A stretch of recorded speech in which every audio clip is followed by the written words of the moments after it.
ធ្លាប់ទៅលើមិត្តភក្តិខ្ញុំនិយាយថាបាត់ដំបងដីស្អិតបាត់ដំបងដីស្អិតតតែខ្ញុំមកដល់ខេត្តបាត់ដំបងនេះផ្ទាល់ទើបខ្ញុំយល់ថាហេតុអីបានជាមិត្តភក្តិរបស់ខ្ញុំតែងតែនិយាយអញ្ចឹងគឺប្រហែលជានៅទីនេះសម្បូរទៅដោយកន្លែងដើរលេងច្រើនមានផ្លែឈើឆ្ងាញ់ៗដូចជាផ្លែទុរេនសំណូតជាដើមអីដែលពិសេសនោះគឺកូនកំមុំអ៊ំអ្នកខេត្តបាត់ដំបងគឺស្អាតហើយខ្ជូតទៀតប្រហែលជាហេតុផលទាំងអស់នេះហើយដែលធ្វើឲ្យអ្នកទេសចរទៅលេងខេត្តបាត់ដំបងម្ដងហើយចង់ទៅលេងម្ដងទៀតដូចជាខ្ញុំអញ្ចឹង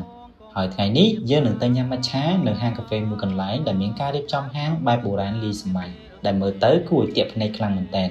ជាមួយនឹងបរិយាកាសស្ងប់ស្ងាត់អំណោយផលសម្រាប់អ្នកដែលចូលចិត្តអង្គុយរៀនឬធ្វើការនៅហាងកាហ្វេមែនទែនដែលមានជម្រើសទាំងបន្ទប់ដែលមានម៉ាស៊ីនត្រជាក់និងផ្នែកខាងក្រៅជាមួយនឹងបរិយាកាសដ៏ស្រស់ស្រាយប្រសិនបើយើងរៀនឬក៏ធ្វើការហត់អស់កម្លាំងយើងអាចសម្រាកញ៉ាំទឹកដោយមិនគិតថ្លៃនិងអាចមើលត្រីកាត់ stress ឬក៏ចូលបន្ទប់បន្ធូរអារម្មណ៍សិនក៏បានដែរដែលបន្ទប់ទឹកគេមើលទៅគឺស្អាតគួរសមហើយមានកញ្ចក់សម្រាប់ឲ្យយើងរៀប apply skin care ថែមទៀតផង release stress ហើយយើងអាចបន្តការឈៀលជាមួយនឹងម៉ាឆាឬក៏ធ្វើការរបស់យើងបន្តទៀតបានចំពោះត្រីនៅទីនេះគឺមានច្រើនមុខហើយតម្លៃក៏សមរម្យទៅតាមនឹងដែរហាងកាហ្វេនេះគឺមានឈ្មោះថារំជែក5កាហ្វេដែលមានទីតាំងនៅជិតរង្វង់មូលលោកតាដំបងរញូងតែម្ដងដែលអ្នកនរគ្នាអាច search នៅក្នុង Google Map ទៅគឺឃើញហើយអូខេជួបខ្ញុំនៅខេត្តបាត់ដំបងប៉ុណ្ណឹងសិនបានហើយជួបខ្ញុំម្ដងទៀតនៅក្នុងវីដេអូបេសកកម្មដំណើរកម្សាន្ត 1000 គីឡូជុំវិញផ្លូវជាតិលេខ10នៅវីដេអូបន្តទៀត